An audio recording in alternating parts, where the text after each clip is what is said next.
Hello students, welcome to the lecture video 6 of the chapter Moving Charges and Magnetism.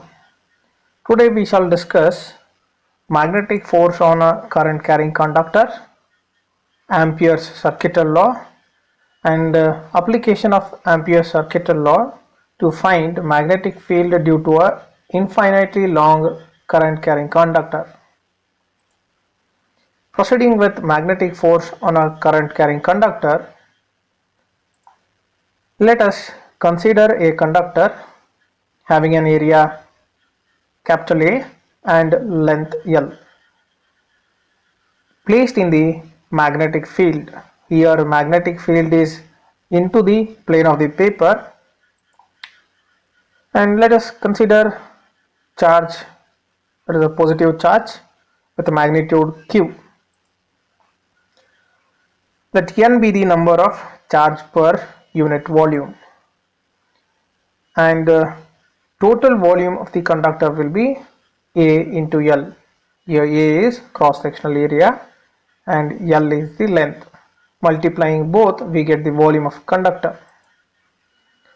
To find total number of charges in conductor, we shall multiply number of charges per unit volume into total volume of the conductor. Hence we get the value to be NaL. Let us proceed ahead to find out what is the total value of charge inside the conductor. To find that, we shall do is multiply the number of charges with the magnitude of charge. Once we try to do that, we get capital Q is equal to small n capital A L Q. Here capital Q is total charge inside the conductor. Now let us try to apply electric field on the conductor. If we apply electric field, the charges will start drifting and they will cause current. Further, if the charges are drifting in the magnetic field, we know they will experience a magnetic force, which is nothing but magnetic Lorentz force.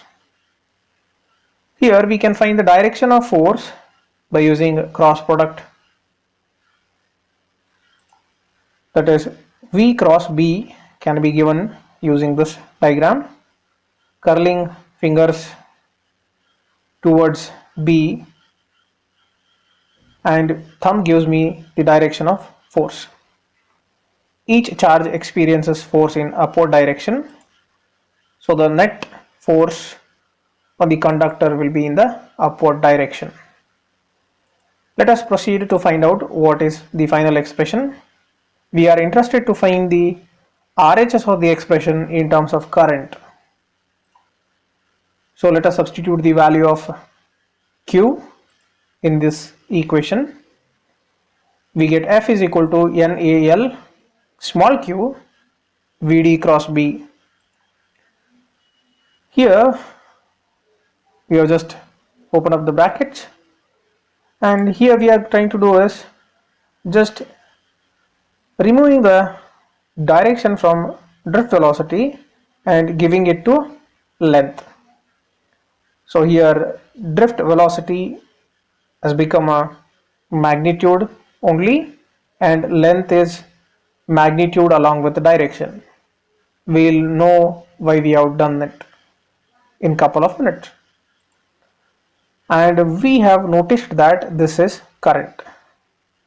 Since we have studied in current electricity chapter that current is equal to NaE Vd. Instead of E, we have taken Q. Reason is we have taken positive charges with the magnitude Q.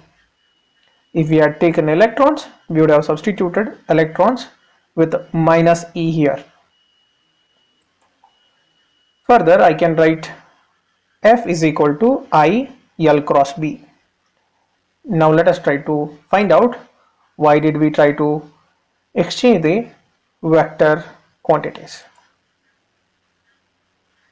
Since current is not a vector quantity and it involves drift velocity into it, we cannot try to give current to be a vector quantity.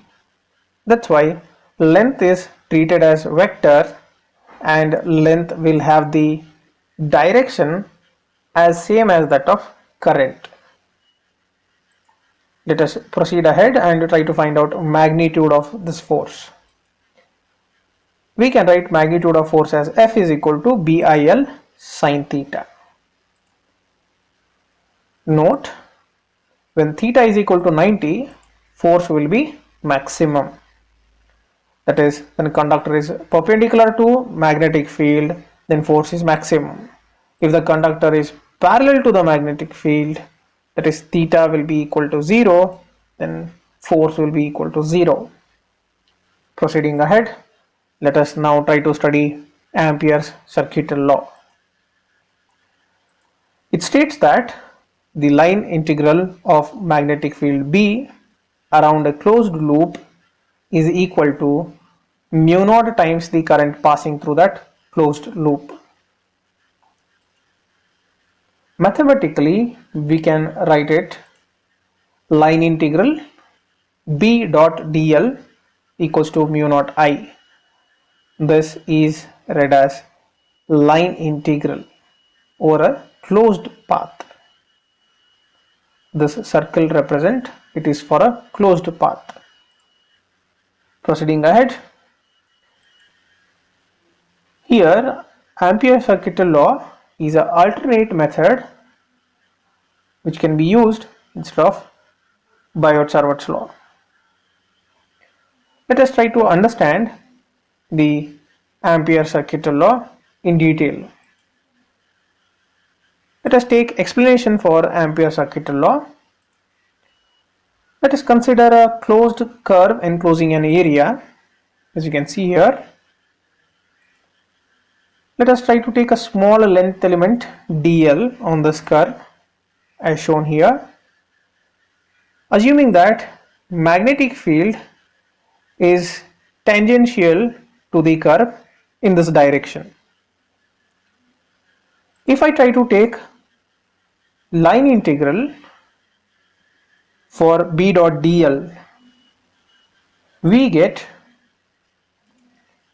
mu naught I. Here mu naught is permeability of free space, if I assume this is vacuum, and I is the current that is passing through this bounded region. This black curve which has bounded this current, that itself is shown here. Exactly, it means the net current passing through this circle loop is equal to this integral, right? Proceeding ahead, assume that if there are two currents passing at the same time through that loop, then we shall write it as net current, and here net current will be I1 minus I2. The reason is both of them are not in same direction, and I have picked I1 to be the direction of the final current, net current. That's why I have taken I1 minus I2. Reason is the magnetic field is in this direction. If you pick, then net current should be in this direction, towards this direction. Let us proceed ahead. Here this loop is called Amperean loop. Proceeding ahead, let us try to now apply this Ampere's circuital law for infinitely long conductor to find its magnetic field. Since it is not simple to find out for an infinitely long conductor using Biot-Savart's law, we are opting for Ampere's circuital law for such a case.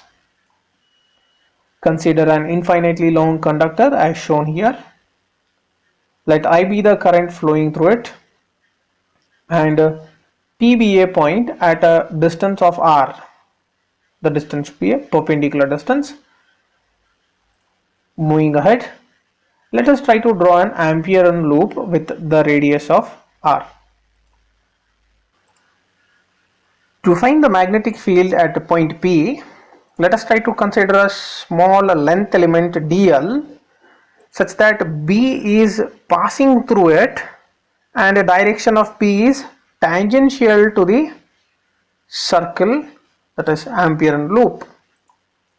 Using Ampere circuit law, now we can write it to be line integral B dot dl equals to mu naught I. Here the dot product can be expressed as B dot dl equals to B dl cos theta, and angle between B and dl is 0, and substituting that we get this expression. Here cos 0 comes out to be 1, and we can write the expression as line integral B dl equals to mu naught I. Since B would remain uniform throughout the Ampere loop, we can write it B line integral dl equals to mu naught I. And here we have to integrate dl to get the complete loop. So if we integrate that, we would get 2 pi r. Substituting this value in this expression, I would get B into 2 pi r equals to mu naught I. Simplifying it, B will come out to be mu naught I divided by 2 pi r, which is the expression for magnetic field at a point due to an infinitely long current carrying conductor. Thank you, and see you in the next video lecture.